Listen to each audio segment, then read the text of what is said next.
En un mundo lleno de confusión, violencia y maldad,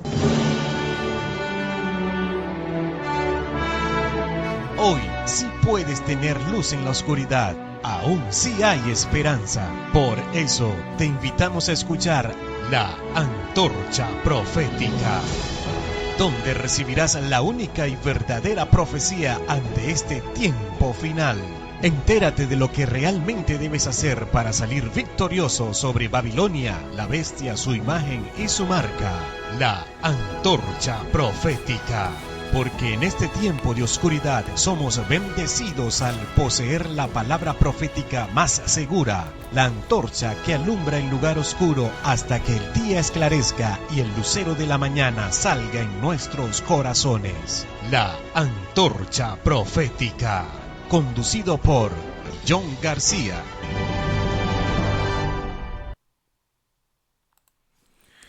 Hola, hola, mis queridos amigos y hermanos de nuestro canal de la Antorcha Profética. Una vez más, hoy viernes 15 de febrero con un video más. Hoy vamos a estudiar las 7 trompetas del Apocalipsis y vamos a mostrar la verdad. La verdad no porque nos creamos más que otros o más iluminados que otros, pero sí porque estamos estudiando la verdad que Dios reveló a los pioneros y Elena de White. Y eso es lo que vamos a mostrar, en contraste con lo que está en la apostasía, en la nueva teología del folleto de Escuela Sabática. Así que mis queridos hermanos, estén atentos que vamos a compartir con ustedes en este día este tema. No se aparten, ¿sí? Después del saludo entramos.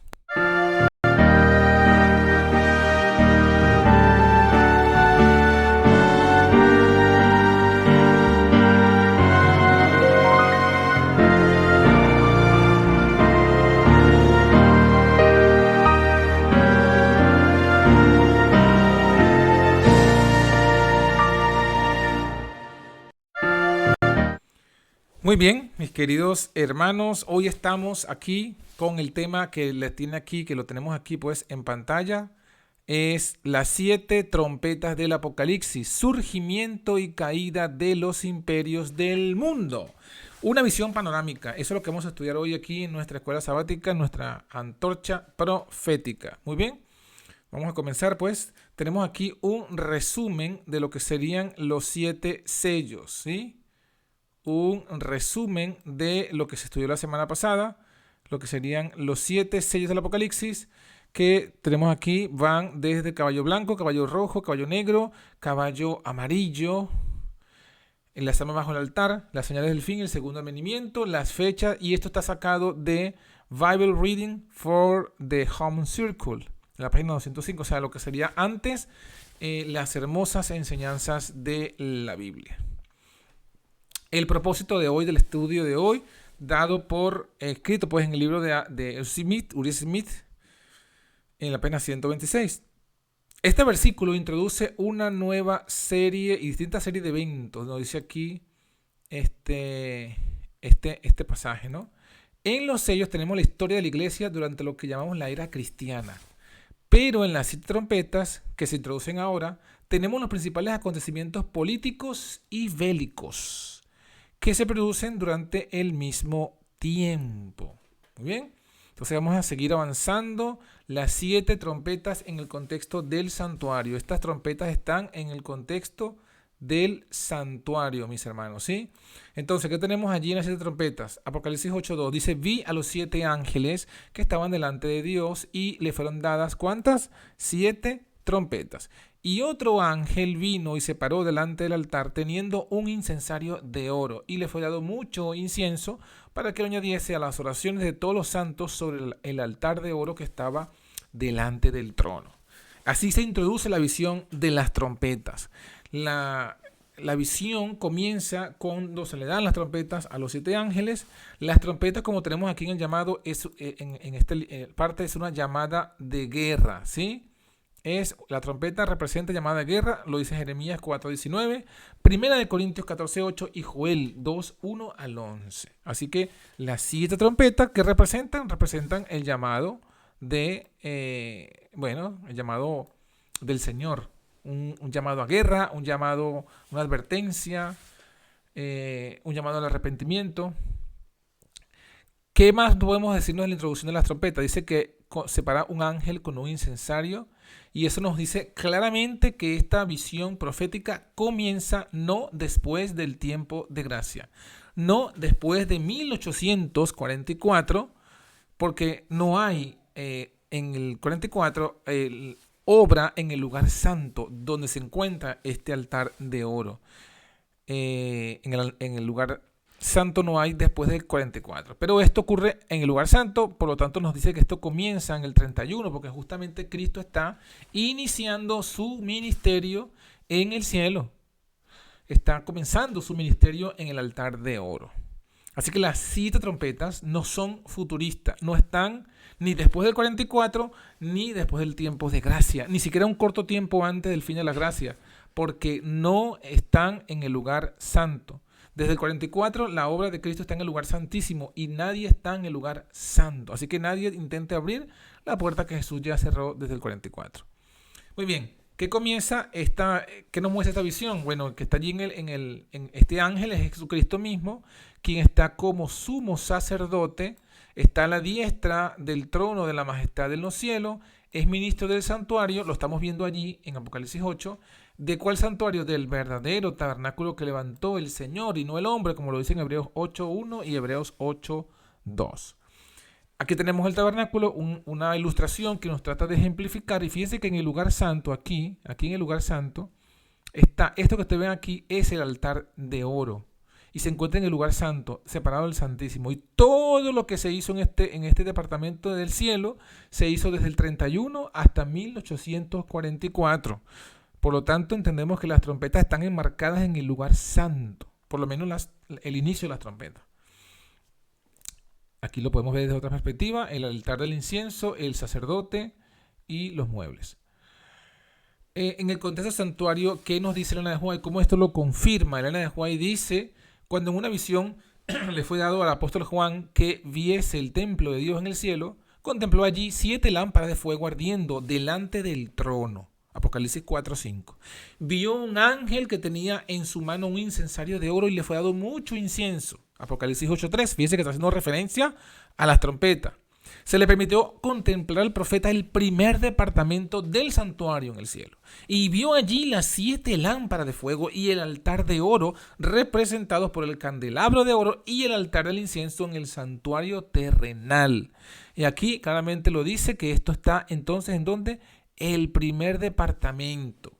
El inicio de las trompetas está en el lugar santo. Que ningún pastor te diga lo contrario. Y si te lo dice, no le creas. ¿Qué más vemos aquí? En Apocalipsis 8:4 nos dice que el humo del incienso subió de la mano del ángel delante de Dios con las oraciones de los santos. Es decir, que Dios escucha las oraciones de sus siervos a causa de Cristo, que está mediando por nosotros en el lugar santo y ahora en el lugar santísimo. Pero en el contexto de las trompetas, en este versículo se encontraba todavía en el lugar santo. En el versículo 5 nos dice que este ángel, que es Cristo, tomó el incensario, lo llenó de fuego del altar, lo echó a la tierra y fueron hechos truenos, voces, relámpagos y terremotos. ¿Y esto qué representa? Esto representa, truenos es el sonido de relámpagos y de lluvia. Esto representa la lluvia temprana. Esto comienza con la lluvia temprana. Y el terremoto representaría, simbólicamente hablando, representaría como Roma y Jerusalén en Roma fue sacudida por el evangelio de los apóstoles llenos de la poder del Espíritu Santo. Y ahí comienzan, como dice aquí el versículo, las 7 ángeles con las 7 trompetas para tocarla. Muy bien, sigamos avanzando. Aquí tenemos un repaso general de las trompetas. La primera trompeta dice que es granizo, fuego, sangre en la tierra, 1/3 de los árboles quemados, Apocalipsis 8:7.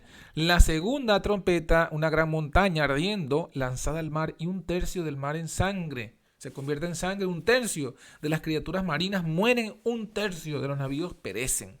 La tercera trompeta, el elemento de juicio es el ajenjo, una gran estrella que se le coloca el nombre de ajenjo, cae sobre 1/3 de los ríos, mata a todos los seres vivientes de allí y todas las aguas que se contaminan con su amargura.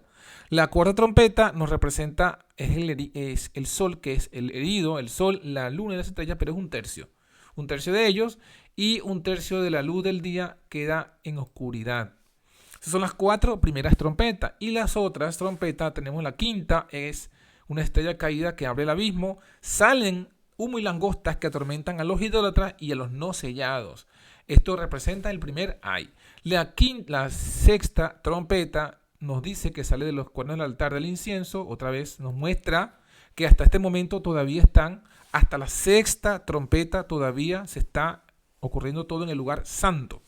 Desatan los 4 ángeles del Éufrates y en el contexto, en el paréntesis, aparecen 2 visiones, el ángel con el librito y el templo del altar es medido y el atrio de los gentiles, y también están los 2 testigos. Toda esta sexta trompeta viene a ser entonces el segundo ay de la profecía de las trompetas. La séptima y última trompeta comienza con voces en el cielo. Acuérdense cómo comenzó las trompetas, con voces también. Hablan los 24 ancianos y el templo de Dios se abre en el cielo. Es entonces en la séptima trompeta cuando el templo de Dios se abre y se logra ver el arca del pacto, cuando se hace entrada al lugar santísimo. Hasta este momento no había entrada en el lugar santísimo. Resumido, entonces, la visión introductoria ocurre en donde Cristo inicia su ministerio en el lugar santo, año 31. Desde la primera trompeta hasta la sexta trompeta, Cristo está ministrando en el lugar santo, porque todo está todavía en el altar de oro. Es decir, que desde la primera trompeta hasta la sexta, va desde el 31 hasta el 44. Si alguien te dice a ti que eso está para después, para el final, está echando por tierra el santuario. Porque ya hemos visto, y vamos a seguir viendo, que desde la primera trompeta hasta la sexta están enmarcadas en el lugar santo. Es por eso importante entender el santuario para poder entender el tema de las trompetas. Y la séptima trompeta sí comienza con el lugar, el templo de Dios que se abre en el cielo, así que la séptima trompeta estaría sonando desde la entrada de Jesús al lugar santísimo. Ahora vamos, mis hermanos, con el detalle de cada una de las trompetas. Les recuerdo, aquí tenemos nuestros canales YouTube, Antorcha Profética, en Facebook Ministerio Cuarto Ángel, y en WhatsApp, aquí tenemos el número más 34 650 86 38 11 para que se una a nuestro grupo de Sendas Antiguas, donde estamos siempre compartiendo y haciendo estudios. Muy bien. Parte 2. La caída de Roma Occidental profetizada por las 4 primeras trompetas. La primera trompeta y el saqueo de Roma. Dice: el primer ángel tocó la trompeta. Fue hecho granizo y fuego, mezclado con sangre, y fueron arrojados a la tierra. La tercera parte de los árboles fue quemada y se quemó toda la hierba verde. ¿Qué representa el granizo? Representa la región helada del norte, donde vino Alarico, rey de los godos. Cayó como cae el granizo. Fuego, ¿qué representa el fuego? Es la matanza e incendios que marcó el camino de Alarico como invasor de los godos. La tercera parte fue quemada. Un tercio representa siempre en la profecía el grupo de personas que se van a apostasía. Acuérdense que cuando Satanás se cayó del cielo, fue expulsado, se trajo consigo un tercio de los ángeles del cielo. Así que un tercio representa los que se van en apostasía y por eso son castigados. Muy bien. ¿Y dónde fue esto? Bueno, lo cual es la capital del imperio donde fue mayor la apostasía. Ya sabemos que es Roma, por lo cual esta primera trompeta alcanza que Roma. Vamos a verlo. Aquí tenemos un mapa donde se nos muestra, esta es la bota de Italia, y fíjense cómo entró Alarico, es esta flecha azul, entró aquí tenemos esta parte que tenemos aquí, son los Alpes, ¿no? Está el frío, el granizo, y vino por las regiones heladas hacia todo lo que es la bota y todo lo que es la costa, ¿no? De Italia. Entonces, claro, así ocurrió el saqueo de Roma.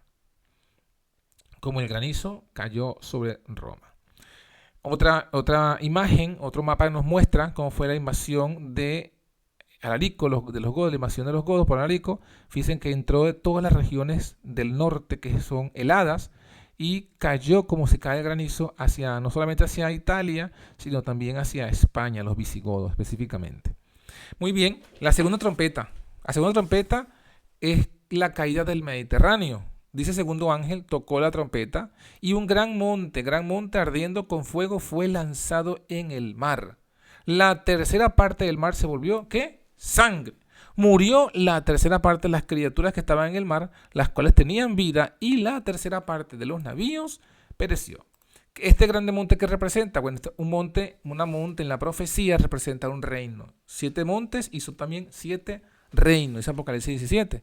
Entonces, este monte es el reino vándalo, que encabezado por Genserico y cayó sobre el Mediterráneo.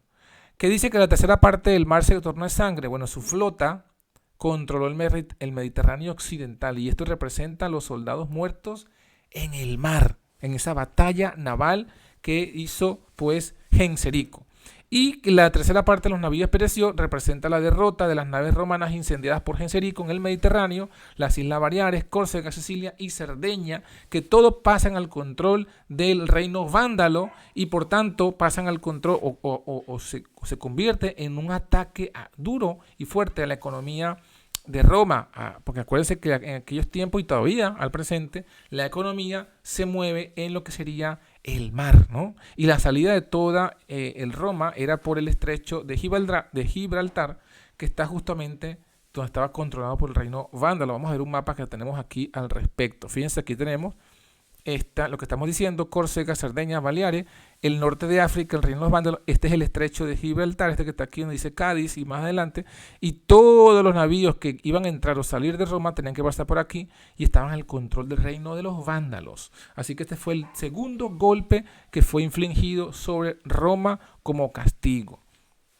Tercer golpe, tercera trompeta, el ajenjo desde los Alpes. Apocalipsis 8:10 dice: el tercer ángel tocó la trompeta, cayó del cielo una grande estrella ardiendo como una antorcha, cayó sobre la tercera parte de los ríos y en las fuentes de las aguas. El nombre de la estrella se dice que es ajenjo. La tercera parte de las aguas se volvió ajenjo y muchos murieron por las aguas porque fueron hechas como amargas. ¿Quién es la gran estrella? Una estrella es un gran líder político y religioso. En este caso representa a Atila, rey de los hunos, quien apareció repentinamente como una estrella y asimismo se apagó. Ajenjo representa la amargura, la miseria y el terror que inspiraba su nombre. Imagínense, solamente el nombre de Atila inspiraba miseria, terror y angustia. También se le conocía a Atila como el azote de Dios.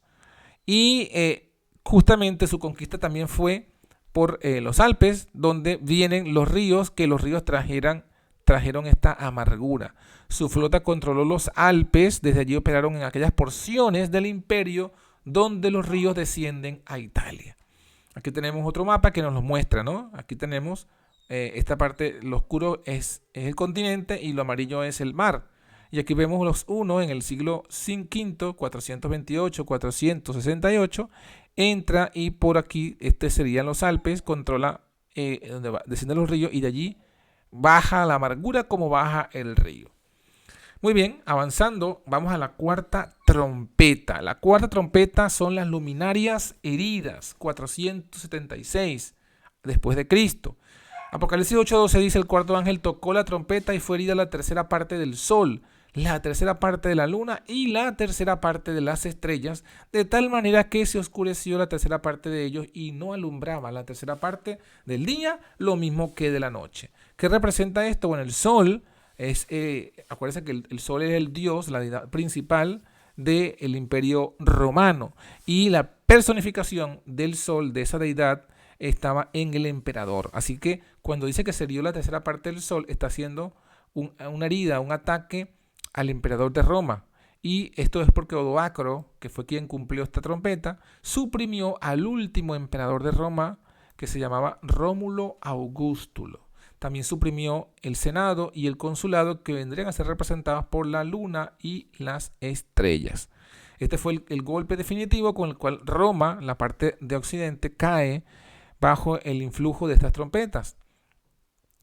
Aquí tenemos pues una ilustración histórica. Aquí tenemos una imagen de lo que pudo haber sido Odoacro y una explicación de lo que sería una reseña histórica, ¿no? Cómo fue que él tumbó al emperador Rómulo Augustulo y para colocar aquí a su propio hijo. Odoacro le dio una revuelta contra él porque no le ofrecieron las tierras a los germánicos, y en el 23 de agosto del 476 sus tropas le proclamaron rey. Inmediatamente tras capturar y hacer asesinar a Orestes, depuso al último emperador romano de Occidente, Rómulo Augustulo. Esto lo dice la Encarta de 2009, pero como es historia sigue siendo válido. Entonces tenemos un resumen de las 4 trompetas que ya vemos hacen caer a Roma occidental. La primera es Alarico, que viene del norte como granizo sobre Roma. La segunda es Genserico. Fíjense que Alarico comienza, o la primera trompeta cae justo en el 395 después de Cristo. A partir de ese año comienzan a caer todas estas 4 juicios sobre Roma. Genserico, como montaña ardiente, dominó el Mediterráneo. Atila, como ajenjo sobre los ríos, difundió su amargura sobre desde los Alpes hacia Roma. Y Odoacro fue quien colocó la gota final que puso al último emperador de Roma. Todo esto desde el 395 hasta el 476 después de Cristo. Esto lo tenemos también en las hermosas enseñanzas de la Biblia de los Pioneros, 1917. Tenemos un gráfico de cómo era la interpretación histórica, adventista, pionera, original.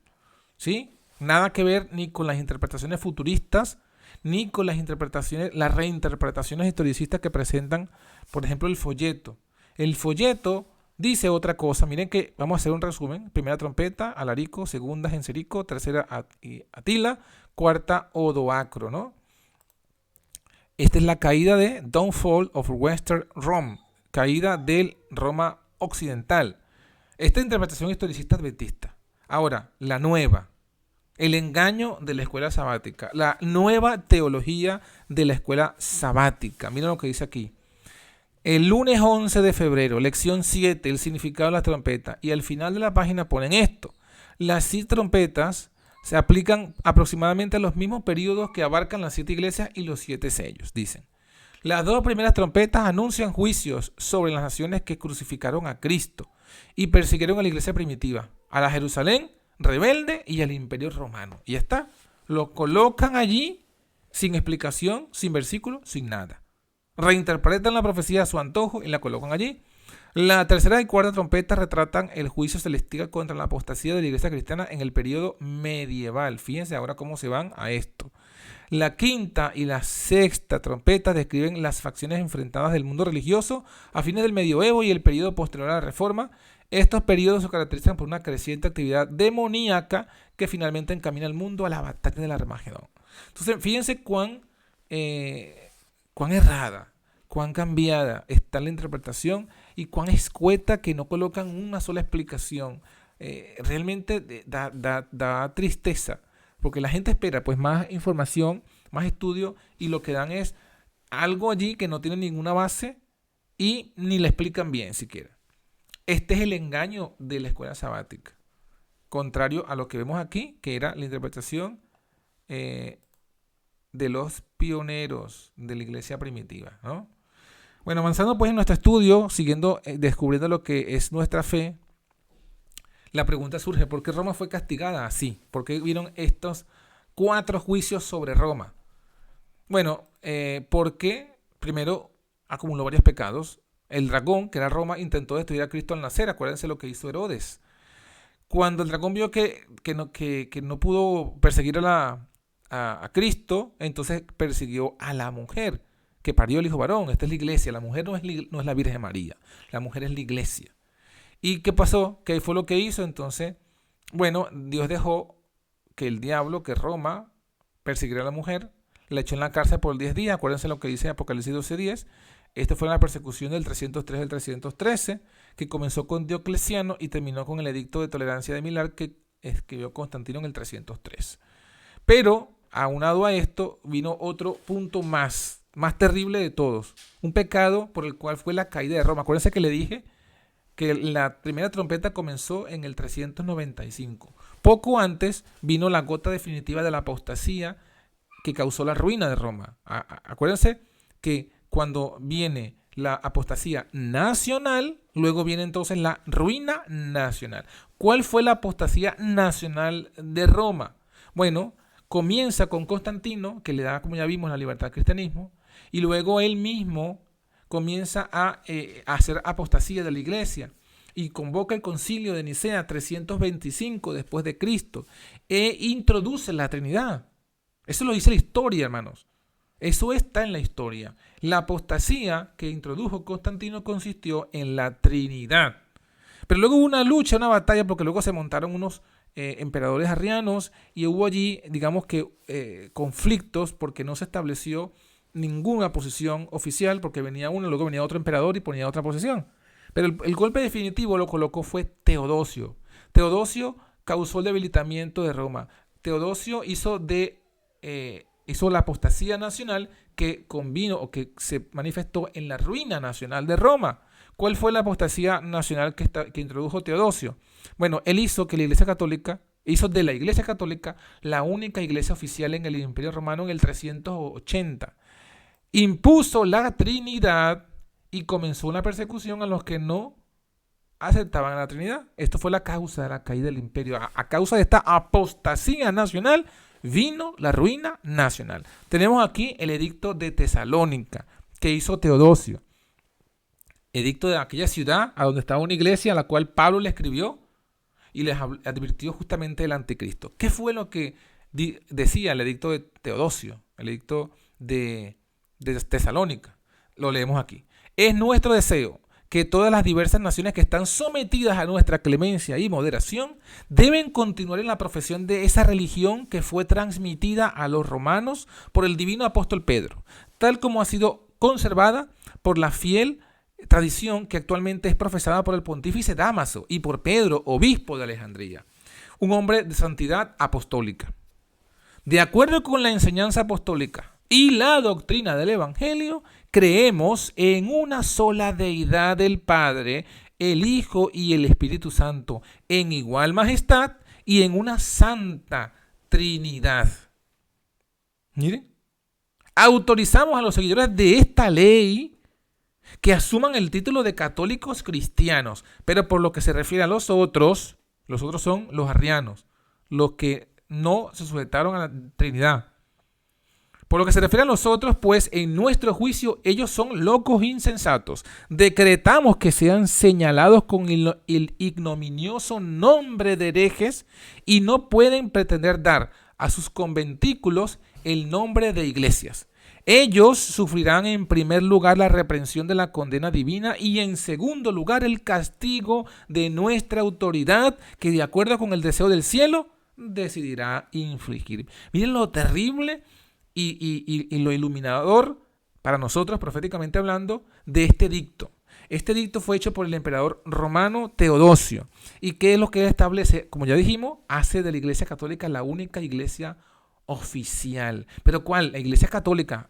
Dice católicos cristianos. Comienza por primera vez el uso de la palabra católica. ¿Y cuál fue el uso del poder?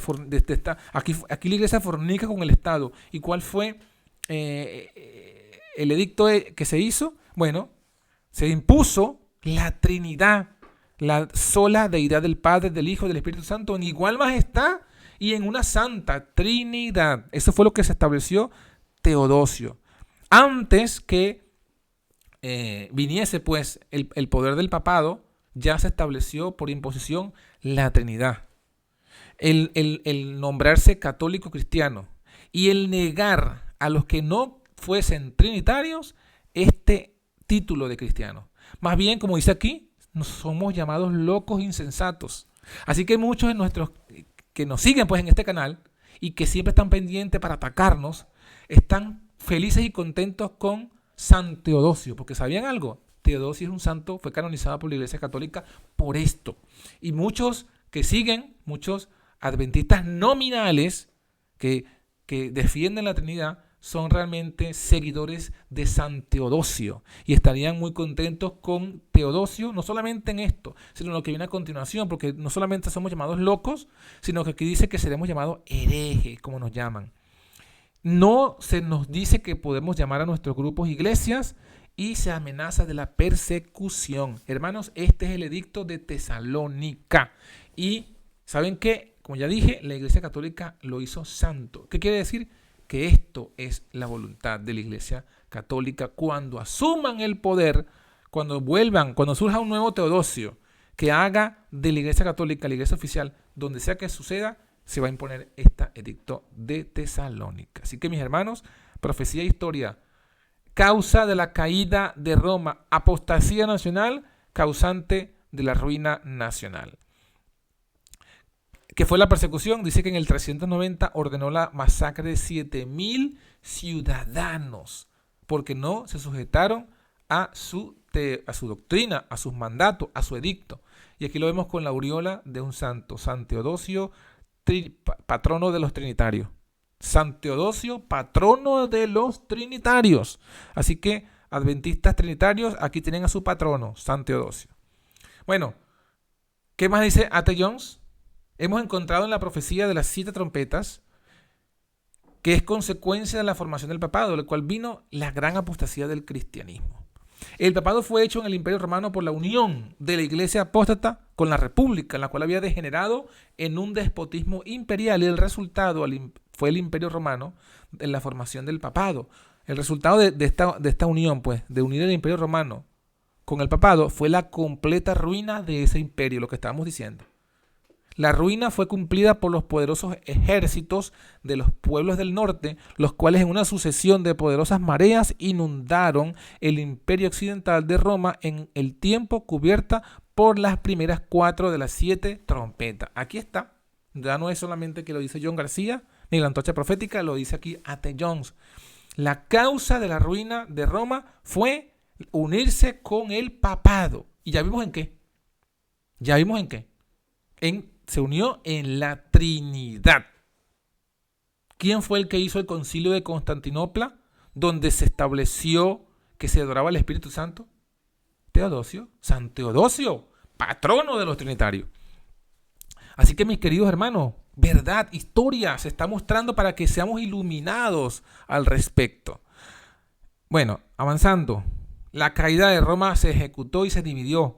Los sajones formaron Gran Bretaña, los lombardos Italia, los alamanes Alemania, los francos Francia, los visigodos dominaron España, los suevos Portugal, los burgundios Suiza, y hubo 3 cuernos o 3 reinos que surgen: los érulos, los vándalos, que ya los mencionamos, y los ostrogodos. Estos 2 últimos fueron parte de las trompetas, pero ellos luego fueron arrancados, como lo decía en la profecía de Daniel 7. Los érulos fueron arrancados por Teodorico en el 493. Los vándalos fueron arrancados por Belisario, general de Justiniano, en el 534. Y los ostrogodos fueron arrancados de Italia, de Roma, en el 538 por el mismo general Belisario, general de Justiniano. Y este año es clave porque al finalizar el último cuerno poder arriano ser erradicado, sí se estableció entonces el poder del cuerno pequeño, elemento que se va a repetir y se está repitiendo en la historia. Parte 3. Quinta y sexta trompeta. La caída de Roma oriental. Miré y oí un ángel volar por medio del cielo diciendo en alta voz: ¡ay, ay, ay! De los que moran en la tierra por razón de las otras voces de trompeta de los 3 ángeles que han de tocar. La quinta trompeta es el primer ay, la sexta trompeta es el segundo ay, y la séptima es el tercer y último ay.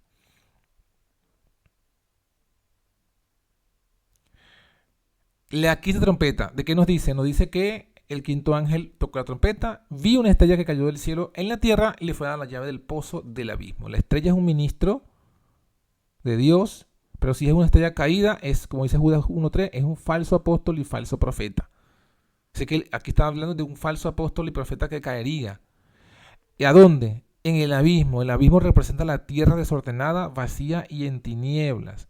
La tierra en estado de confusión y tinieblas. Entonces, hay que buscar para el cumplimiento de esta trompeta, en el mundo conocido para el siglo VI, cuál región de la tierra estaba como un abismo y cuál fue el falso apóstol y falso profeta que surgió en ese abismo. Bueno, tenemos aquí que lo que antes había sido Roma era la región poblada, organizada y bajo la influencia de la luz del evangelio. Así que esto no era un abismo. Pero aquí, en lo que es la península de Arabia, estaba poblada pobremente por tribus nómadas árabes, desorganizadas y sin el evangelio. Esto era el abismo de aquel momento. Entonces, una estrella, un falso apóstol y un falso profeta se levantaría aquí y levantaría un humo justamente un humo que cubriría esta región con su tiniebla y con sus ejércitos. Vamos a ver cuál sería eso. el abismo. Bueno, este falso apóstol y profeta recibió el poder de salir de la península arábiga como un humo de un horno, dice el versículo 2, ¿no? Abrió el pozo del abismo, subió humo del pozo como el humo de un gran horno y se oscureció el sol, el aire por el humo del pozo. Esto, mis hermanos, representa el surgimiento del Islam por mano de Mahoma. Mahoma viene a ser esa estrella caída que le da la oportunidad de salir de ese abismo y llenar toda lo que era Europa con ese humo y con ese ejército salido del abismo, ¿no? Salió el humo en dirección del sol y el sol representa, acuérdense, de la idolatría de Roma. Se dice que Mahoma tenía 40 años cuando sufrió su primera experiencia profética. No siempre se describe del mismo modo, pero una de las tradiciones más difundidas sostiene que tuvo lugar cuando se le había retirado una cueva del monte Hira en las afueras de la Meca. Allí tuvo una visión del arcángel Gabriel y una experiencia de gran dolor y tensión, hasta el punto que pensó que iba a morir. Cuando el ángel le ordenó, predica, Iqra, se sintió incapaz de hacerlo y no supo qué decir. El dictado que recibió le imponía repetir la sentencia que hoy es el comienzo del capítulo 96 del Corán. En la versión de Juan Vernet se lee: predica en el nombre de tu Señor, el que te ha creado al hombre de un coágulo. Predica. Así comienza pues Mahoma, la estrella del siglo VI y VII. Ahora, Mahoma, que estaba aglutinando todas las tribus nómadas arábigas, pero no podía ir hacia Europa. ¿Qué lo impedía? ¿Qué impedía que el humo de la religión musulmana invadiera Europa? Bueno, dice aquí, el hijo y sucesor de Kavad, Corroes I, obtuvo el éxito en sus guerras contra el emperador bizantino Justiniano I y extendió su dominio al Mar Negro y al Cáucaso, convirtiéndose en el más poderoso de todos los reyes de la Sasánida. Reformó la administración del imperio y restauró el zoroastrismo como una religión estatal. Su nieto Corroes II inició una larga guerra contra el emperador bizantino en el 602 y hacia el 616 había conquistado prácticamente todo el suroeste de Asia Menor y Egipto. Una expansión mayor fue detenida por el emperador bizantino Heraclio I, quien entre el 622 y 627 devolvió a los persas sus fronteras originales.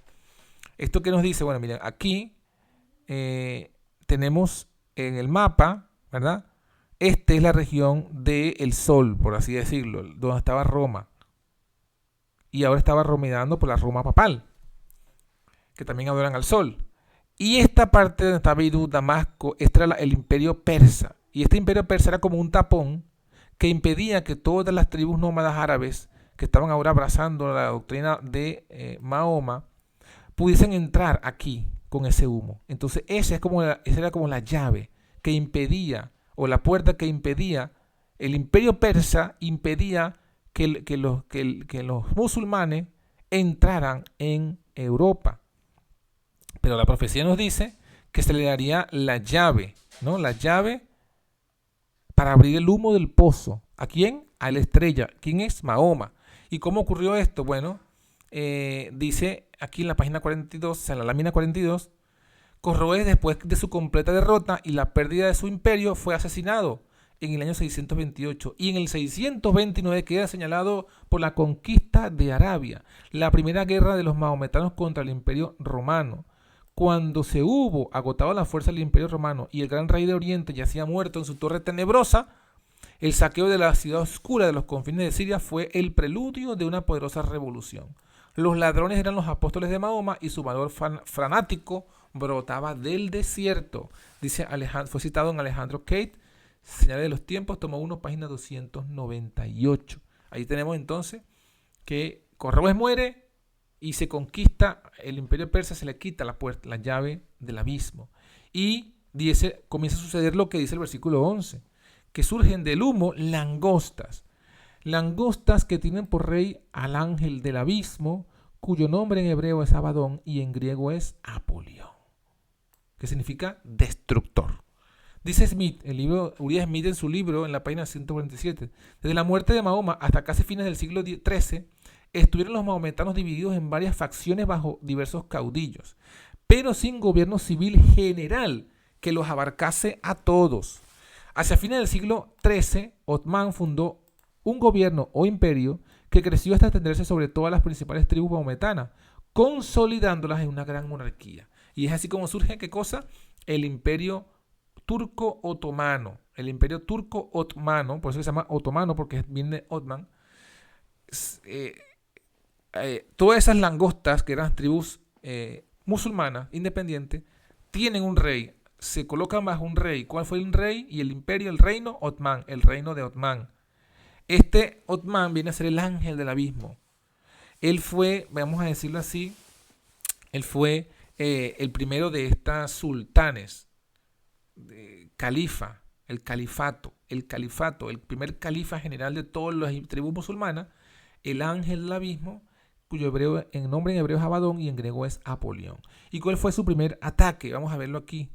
Según Gibbon, fue en el 27 de julio del año 1299 de la era cristiana cuando Othman invadió por primera vez el territorio de Nicomedia. ¿Quién es el imperio griego y quién es Nicomedia? Bueno, acuérdense que Roma fue dividido. Roma fue dividido primeramente en dos partes. Antes de la división de las tribus fue dividida en dos partes. Roma de Occidente y Roma de Oriente. Constantinopla y Roma. La Roma de Occidente fue ya caída por las 4 trompetas que ya vimos, los 4 ataques de las tribus bárbaras. Pero quedó en pie el imperio, el imperio romano de Oriente, que luego llegó a llamarse imperio bizantino o imperio griego. El ataque al imperio bizantino griego vino con Othman en el 1299 e invadió el territorio de Nicomedia, y la exactitud singular de la fecha parece revelar previsión del crecimiento rápido y destructor del monstruo. Dice Edward Gibbon, El decline y caída del Imperio Romano, tomo 6, capítulo 64 y la página 226. Avanzando, mis hermanos, tenemos que a partir de ese momento se cumple el versículo siguiente. Dice, su poder era de hacer daño a los hombres 5 meses. Tal era el plazo que les era concedido para atormentarlos por depredaciones constantes, pero sin matarlos. O sea, los musulmanes atormentarían al imperio griego bizantino, que era parte del imperio romano. Y también, ¿por qué? Por la misma apostasía, por el mismo pecado. ¿Cuál fue el pecado? La unión iglesia-estado. ¿Cuál iglesia? ¿La católica? No, la iglesia justamente bizantina, la iglesia ortodoxa, que ya se había separado para el 1054 de la iglesia católica, pero no era más que otra misma catolicismo desde otra perspectiva. Entonces habían también causado esta apostasía nacional una ruina nacional. En este caso era un tormento, lo dice la Biblia. Y el cumplimiento comienza el 27 de julio del 99, se comenzarían a contar 150 años de tormento. Durante todo este periodo, los turcos estuvieron empeñados en una guerra casi perpetua con el imperio griego, pero sin vencerlo. Se apoderaron de varias provincias griegas, las conservaron, pero la independencia griega se mantenía en Constantinopla. Sin embargo, en el 1449, al terminarse los 150 años, se produjo un cambio, cuya historia se encontrará bajo la trompeta siguiente, nos lo dice aquí Urias Smith. ¿Qué es lo que pasó? Bueno, lo tenemos aquí. Esto es parte de la interpretación historicista de nuestros pioneros. Esto pertenece a la lámina, al famoso cartel profético de los pioneros de 1842 que hizo Carlos Fitch. Y aquí tenemos, fíjense, los maometanos como parte de las trompetas y los periodos, ¿no? 606, 1299 y 1449. Avanzando, la sexta trompeta nos dice lo que vendría a continuación. El sexto ángel tocó la trompeta y oyó una voz de entre los 4 cuernos del altar de oro que estaba delante de Dios, diciendo al sexto ángel que tenía la trompeta, desata los 4 ángeles que están atados junto al gran río Éufrates. Ahora viene una profecía. Acuérdense, todavía está en los 4 cuernos del altar de oro. Estamos todavía en el lugar santo. Y que se dice, desata los 4 ángeles. Ángeles son ministros, acuérdense. 4 ministros junto al gran río Éufrates. ¿Por qué se llama el río Éufrates? El Éufrates viene a ser entonces a representar en la profecía. El Éufrates representa a la nación que dominaba donde estaba el Éufrates, el río Éufrates. En este momento, la nación que estaba dominando el gran río Éufrates era el imperio otomano. Bueno, el imperio, primero el imperio griego, y son soltados de destrucción. Vamos a ver aquí los 4 sultanatos, ministros de la religión musulmana que dominaba el Éufrates, tienen la libre acción de matar al imperio griego. Lo estaban atormentando por 150 años. Ahora van a destruirlo. Es lo que tienen la autorización. Y aquí lo vemos, ¿no? Las conquistas árabes, todo esto es lo que el imperio turco otomano había conquistado. Fíjense. Todo esto ya, lo que fue el imperio bizantino, fue adquirido y conquistado ya para la fecha del 1449, que es lo que dice aquí que sucedió, ¿no? Y los 4 sultanatos, ¿cuáles fueron? Alepo, Damasco, Bagdad y este que está aquí, que no le pusimos el nombre. Los 4 sultanatos, 4 ángeles. Fueron sentados los 4 ángeles para que estaban preparados para la hora, día, mes y año para matar a la tercera parte de los hombres. ¿Quién es la tercera parte de los hombres? El imperio griego, que todavía quedaba como reminiscencia del imperio romano. Una hora profética representa 15 días. Un día profético, un año literal. Un mes profético, 30 días. O sea, 30 años literales. Un año profético son 360 días, son 360 años. Así que 360 más 30 más 1 son 391 años. Y los 15 días que tenemos por aquí, el total del tiempo que iba a ser destruido el imperio griego o iba a ser muerto, serían 391 años y 15 días. Es decir, desde 1449, que fue cuando cae Constantinopla en manos del imperio turco otomano, es la caída del imperio griego, 1449. Entonces, al caer, estaría el imperio griego muerto por 391 años y 15 días. Y estaría el imperio otomano dominando toda esa región por 391 años y 15 días. ¿Y cómo se cumplió esta profecía? Esto es maravilloso, hermano, el cumplimiento profético. Bueno, ya vimos qué fue lo que sucedió en el 49. Bueno, Juan Paleólogo murió, que era el emperador griego, murió sin dejar hijo que le sucediese en el trono del imperio oriental. Su hermano, Constantino, sucesor legítimo, no se atrevió a subir al trono sin el consentimiento del sultán turco. Acuérdense que estaban siendo atormentados, siempre atacados, pero todavía no vencidos. Los turcos a los griegos. Pero ahora muere el emperador griego, no tiene hijo que le suceda, el hermano le toca allí, y él, antes de asumir el control, dice que pidió el consentimiento del sultán turco. Por lo tanto, fueron enviados embajadores a Adrianópolis, recibieron la aprobación del sultán y volvieron con presentes al nuevo soberano. Esto es interesante, dice, esto lo cita Uriah Smith. Esto es interesante porque cómo conquistó Turquía o cómo tomó control del imperio griego-bizantino. No fue por una muerte, no fue por un ataque fuerte, sino fue porque el heredero se puso voluntariamente bajo el control del sultán. Examínese cuidadosamente, dice Josías Lich, citado también por Uriah Smith, este hecho histórico en relación con la predicción ya dada. No fue un asalto violento lanzado contra los griegos que derribó su imperio y les quitó su independencia, sino una simple entrega voluntaria de esa independencia en manos de los turcos, al decir: no puedo reinar a menos que me lo permitáis. Esto es importante por lo que viene después a continuación. Ya al final, vamos a saltarnos algunas partes aquí interesantes, bueno, no tan interesantes, pero por ahorrar tiempo, bueno, al final esta trompeta debía durar, como ya vimos, este dominio turco sobre el imperio griego, 391 años y 15 días.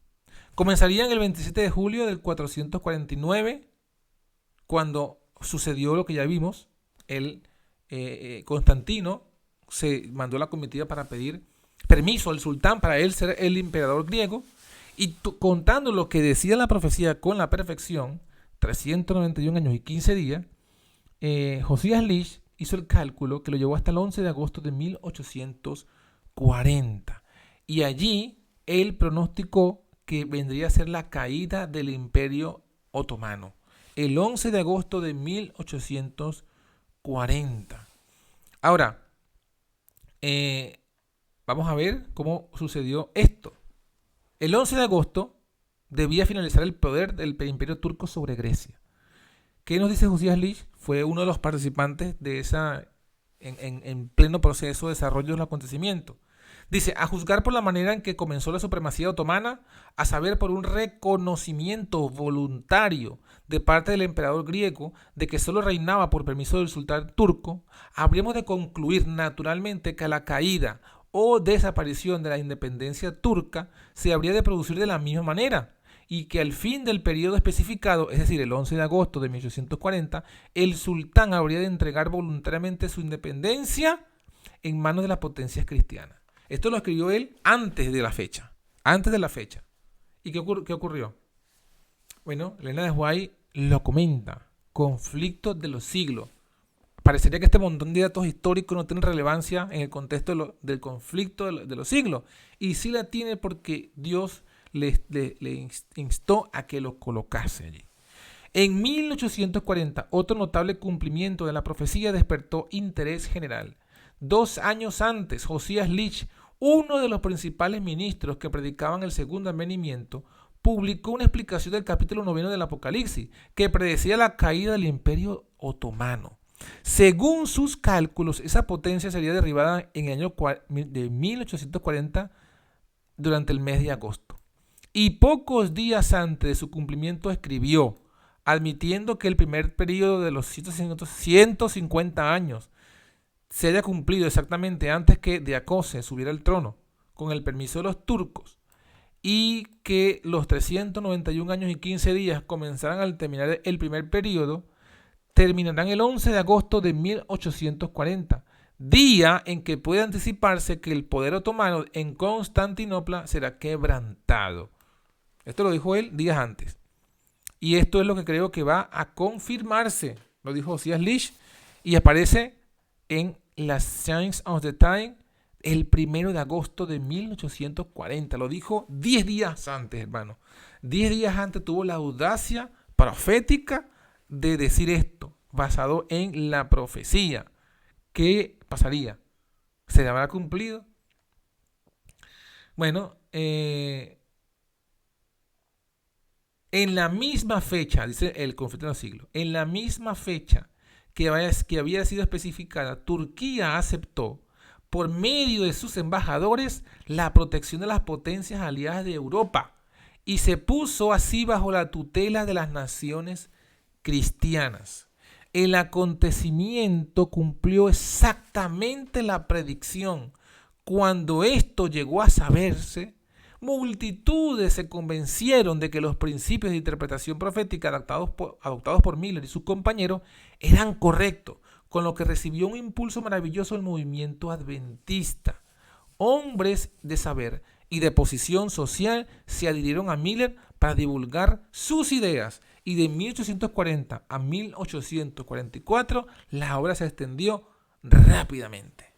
Así que tremendo cumplimiento profético, cumplido en la historia y además confirmado por Elena de White en el conflicto de los siglos. Así que la sexta trompeta se cumplió, mi querido hermano.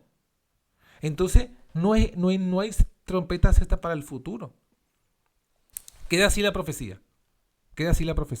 4 ángeles, 1449, el Imperio Turco Otomano, hasta 1840, que dominó. Luego dice la profecía que vendría un ángel poderoso, 2 testigos y la séptima y última trompeta. Hermanos, esto da para largo. Estamos todavía en la lámina número 63. Vamos a ver si podemos en 10 minutos terminar esta exposición para que podamos ver el cuadro completo y no se vayan sin entender todo lo que es el panorama profético de las trompetas, ¿no? El primer ángel, el que estamos aquí, el ángel poderoso, viene a continuación. El ángel de Apocalipsis 10, un ángel fuerte en una nube envuelto, con el arcoíris sobre su cabeza, su rostro como el sol, sus pies como columnas de fuego. ¿Quién es este ángel? El ángel poderoso que instruyó a Juan era nada menos que Cristo. Cuando coloca su pie derecho en el mar y su pie izquierdo sobre la tierra seca, muestra la parte que desempeña en las escenas finales del gran conflicto con Satanás. Esta posición denota su supremo poder y autoridad sobre toda la tierra. Esto lo dice Elena de White y está citado en el Comentario Bíblico Adventista, tomo 7, página 982. Así que el ángel poderoso es Cristo. Tenía en su mano derecha un librito abierto, puso su pie en el mar y el izquierdo sobre la tierra. ¿Qué dice Elena de White? Bueno, dice que Juan ve el librito al cual le han quitado los sellos. De esto se deduce que las profecías de Daniel tienen su aplicación en la proclamación al mundo de los mensajes del primero, segundo y tercer ángel. Entonces, conclusión, la apertura del librito era el mensaje en relación con el tiempo de Daniel. Entonces esto es el librito dulce, Daniel 8. Y las 2300 tardes y mañanas, y Daniel 9 y las 70 semanas de Daniel. ¿Qué más? La posición del ángel, un pie sobre el mar y el otro sobre la tierra, significa la extensión de la proclamación del mensaje. Cruzará los anchos océanos, será proclamado en otros países en todo el mundo. La comprensión de la verdad, la alegre recepción del mensaje están representadas por el acto de devorar el librito. La verdad en cuanto al advenimiento de nuestro Señor era un precioso mensaje para nuestras almas, dice Elena de White. Ahí está la explicación. Los 7 truenos que emitieron sus voces, dice, cuando clamó a voz, y cuando los 7 truenos hubo emitido sus voces, dice Juan que él iba a escribir, pero una voz del cielo le dijo, sella las cosas que los 7 truenos han dicho y no las escribas. ¿Qué dice Elena de White que son estos 7 truenos? ¿Alguna cosa nueva que va a ser revelada en el presente? No se dejen engañar, ya está dicho aquí. Estas cosas se refieren a sucesos futuros que serán revelados en su debido tiempo. La luz especial que se le dio a Juan, expresada en los 7 truenos, era un bosquejo de sucesos que debían ocurrir bajo los mensajes de los ángeles primero y segundo. Esos son los 7 truenos, lo que iba a ocurrir por medio de los mensajes primero y segundo que ya se cumplieron en el 40 hasta el 44. El ángel se para y juró que en el tiempo no sería más. Elena de White dice, este tiempo no es el fin de la historia del mundo ni del tiempo de gracia, sino el tiempo profético que precederá el advenimiento de nuestro Señor. Es decir, la gente no tendrá otro mensaje acerca de un tiempo definido. No habrá otro mensaje. Lo juró Jesucristo, lo juró. Y si él jura, no miente. Después de este lapso, que ahora abarca desde el 42 al 44, no puede haber ningún cómputo definido de tiempo profético. El cálculo más prolongado llega hasta el otoño de 1844. Esto lo dice Elena de White, citado en Comentario Bíblico Adventista, tomo 7, página 982. ¿Y qué pasaría? Dice, ¿qué más juró? En los días de la voz del séptimo ángel, cuando él comience a tocar la trompeta, el misterio de Dios se consumará, como lo anunció a sus siervos, los profetas. ¿Y cuál es el misterio de Dios? Cristo en vosotros, la esperanza de gloria. El mensaje de la justificación por la fe. Ese es el misterio de Dios. Cristo en nosotros. ¿Pero cómo Cristo en nosotros? Si Cristo está en el cielo. Cristo en nosotros porque su espíritu, el espíritu de Cristo, estaría en nosotros. Ese es el misterio de Dios consumado. Bueno, dice que fue dulce, tomó el librito, fue dulce en su boca, amargó su vientre, y esto representa, mis hermanos, el chasco. El mensaje de la venida de Cristo dulce, amarga el vientre porque Jesús no vino. ¿Cuál orden se le da después del chasco? Es necesario que profetices otra vez sobre muchos pueblos, naciones y lenguas y reyes. Este versículo dice Haskell. Predice el mensaje de Apocalipsis 14, 9 al 12, el cual irá a todo el mundo creciendo hasta llegar a dar el fuerte pregón. Y aquí nos queda entonces la última parte, que es la última paréntesis explicativo, que es la medición del templo. En Apocalipsis 11 aparece allí que se le da una caña, una vara, mide el templo, el altar, los que adoran en él. Esta vara significa el juicio.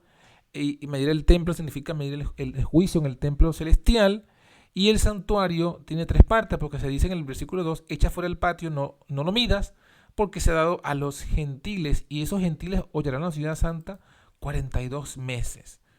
Entonces, el santuario tiene 3 partes. El atrio o el patio se fue dado a los gentiles. Los gentiles son los católicos, porque fueron los católicos los que hollaron por 42 meses o 1260 días la ciudad santa. Entonces, los gentiles son los católicos. En el lugar santo se encuentran los protestantes y adventistas nominales que creyeron o que han creído pues lo que es el mensaje relacionado con el lugar santo. Y en el lugar santísimo estaban los adventistas pioneros cuando por el mensaje del tercer ángel entraron al arca del pacto, que lo vamos a ver ahora. Los testigos profetizaron por los 1260 años, que son el periodo de persecución papal. Los 2 olivos o los 2 candeleros representan los ángeles ungidos. El aceite, el Espíritu Santo, y los 2 testigos son el Antiguo Testamento y el Nuevo Testamento. Eso también lo dice Conflicto de los Siglos cuando habla el capítulo La Biblia y la Revolución Francesa. ¿Qué más dice ese versículo 7? Cuando los testigos hubieran acabado su testimonio, es decir, cerca del final del periodo, que fue en 1793, la bestia que sube del abismo a la guerra contra ellos. ¿Cuál es esa bestia? El poder ateo que gobernó Francia para este año. Ese poder ateo los vencería y los mataría. ¿Por qué? Porque prohibió la religión y prohibió la Biblia, prohibió los 2 testigos. Sus cuerpos serán echados en las plazas de la grande ciudad, que espiritualmente es llamada Sodoma. Adulterio por ley, el divorcio. El adulterio por ley se inventó en la Francia revolucionaria y eso es sodomía. ¿Por qué? Porque estableció que la gente se puede divorciar y casar por cualquier causa. Eso es Sodoma. Y Egipto. Bueno, Egipto es el ateísmo. ¿Quién es Jehová? Es lo que dijo Faraón, ¿no? Entonces, Francia se caracterizaría y se caracterizó por estos 2 elementos. El adulterio por ley y el ateísmo. Entonces, allí se estableció todo eso. Y también en Francia fue donde nuestro Señor fue crucificado, porque Francia fue uno de los mayores encarnizados perseguidores de los protestantes. Bueno, allí, en este año, en la Revolución Francesa, en la etapa del terror, prohibieron la Biblia. Y a consecuencia vino cosas terribles para Francia, ¿no? Al final del periodo profético, dice que el 3 años y medio, que nos llevaron hasta 1797, justamente la asamblea decidió retornar la Biblia, libertad de la Biblia. Se quitó la ley que prohibía la Biblia. Y a consecuencia de esto dice que oyeron una voz del cielo que les decía, subid acá, subieron al cielo en una nube y sus enemigos lo vieron. Esto representa la fundación de las sociedades bíblicas y cómo la Biblia ha alcanzado pues mucha diversidad, mucha expansión a causa de esta orden de Dios. Y ya finalizando tenemos la 7ª trompeta. Lo que siempre la gente pregunta, ¿estamos en qué trompeta? Si usted ha seguido el estudio, se habrá dado cuenta que nosotros nos encontramos ya las 6 trompetas cumplidas, ya el ángel se cumplió, el ángel de Apocalipsis 10 representa el movimiento adventista, Apocalipsis 11 también se cumplió. Entonces, ¿dónde estamos? La 7ª trompeta nos dice, el 7º ángel tocó la trompeta, fueron hechas voces del cielo que decían, los reinos del mundo han venido a ser los reinos de nuestro Señor y de su Cristo, y reinará para siempre jamás. Se muestra aquí la caída de los imperios del mundo, de los reinos del mundo. ¿Y qué dice el versículo 18? Y se han airado las naciones, y tu ira ha venido, y el tiempo de los muertos para que sean juzgados, para que dejes el galardón a tus siervos los profetas, y a los santos, y a los que temen tu nombre, a los pequeñitos y a los grandes, y para que destruyas a los que destruyen la tierra. ¿Cuáles son los eventos aquí descritos en su orden? Primero, la ira de las naciones. Luego vendría la ira de Dios. Luego vendría el tiempo de juicio de los muertos. Luego vendría el tiempo de galardón. Y de último, el tiempo de destrucción. Eso es lo que nos está profetizando la 7ª trompeta. Todos estos eventos abarcan la 7ª trompeta. Y luego dice el versículo 19, esto es lo que dicen. Ahora, ¿qué ocurrió? El templo de Dios fue abierto en el cielo. Y el arca de su testamento fue vista en el templo, y fueron hechos relámpagos, y voces, y truenos, y terremotos, y grande granizo. ¿Qué representa el templo de Dios fue abierto en el cielo? Bueno, el arca del pacto de Dios está en el lugar santísimo, en el segundo departamento del santuario. En el servicio del tabernáculo terrenal, que servía de mera representación y sombra de las cosas celestiales, este departamento solo se abría en el gran día de las expiaciones para purificación del santuario. Por consiguiente, la proclamación de que el templo de Dios fue abierto en el cielo y fue vista el arca de su pacto indica que el lugar santísimo del santuario celestial fue abierto en 1844, cuando Cristo entró en él para consumar la gran obra final de la expiación. Conflicto de los siglos, capítulo 26, mis hermanos. Así que esto nos muestra que estamos en la séptima trompeta. La trompeta séptima se abrió y comenzó a sonar desde 1844. Desde el 22 de octubre de 1844 estamos en la séptima trompeta. Decir otra cosa es ir en contra de la inspiración. Es ir en contra de nuestro testimonio, del testimonio de nuestra fe. Es ir en contra de los fundamentos de nuestra fe. Así que, ¿en qué estamos? ¿En qué eventos de la séptima trompeta nos encontramos? Bueno, nos dice aquí, vamos a leer 2 citas para finalizar ya el tema. Vi que ahora, lo dijo en 1848, vi que ahora se están conmoviendo las potestades de la tierra y que los acontecimientos ocurren en orden.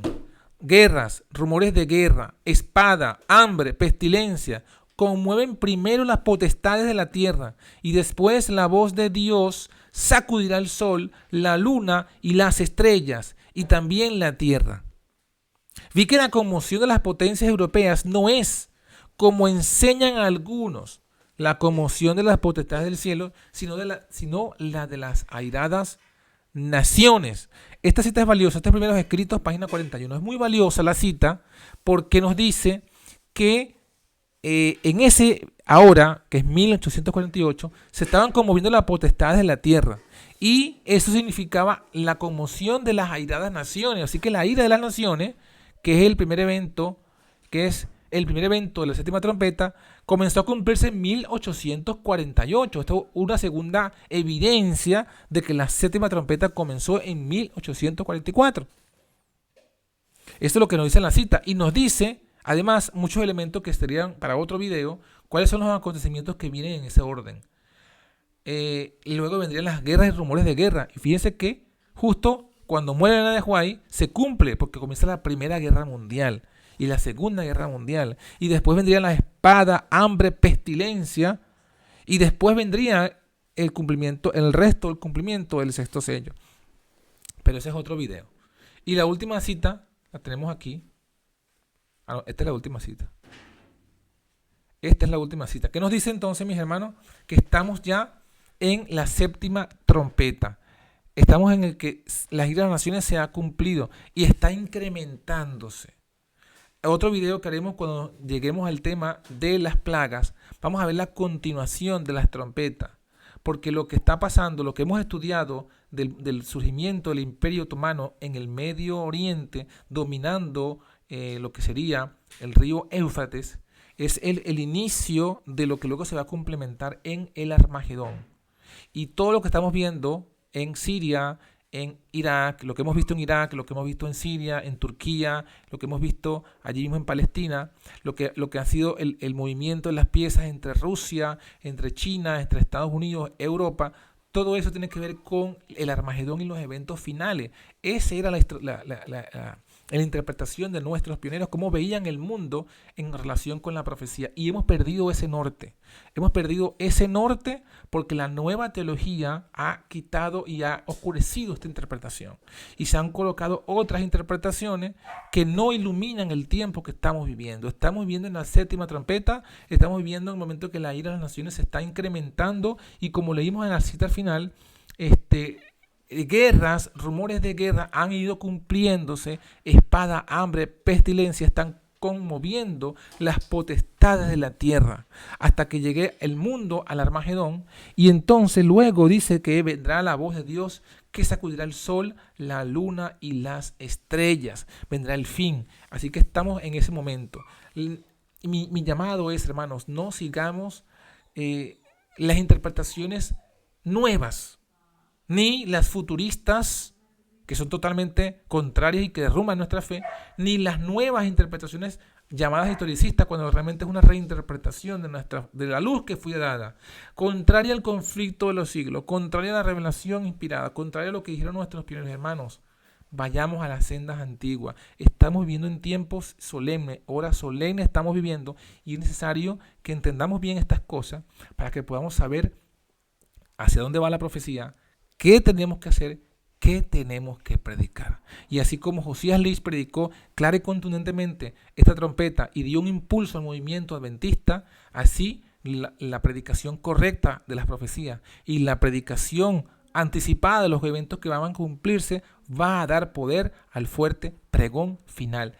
Para poder dar el fuerte pregón necesitamos una correcta interpretación de la profecía, como la que tuvieron aquellos que dieron el mensaje fuerte del primer ángel y del segundo ángel. Así que, mi querido hermano, que el Señor te bendiga. Aquí tenemos nuestros contactos, puede comunicarse con nosotros, ser agregado a los grupos donde estamos estudiando las sendas antiguas para poder estar preparado para predicar el mensaje final. Que el Señor te bendiga, y cualquier aporte que pueda darnos en oraciones, en apoyo y en cualquier otra contribución será bien recibido para seguir predicando este evangelio a toda nación, tribu y lengua, porque también estamos traduciendo materiales, el libro de Daniel y Apocalipsis, de Urias 2000, el original lo estamos traduciendo, un grupo de hermanos y hermanas que están apoyando a este ministerio para traducir el libro original y tengamos las interpretaciones correctas de estas profecías.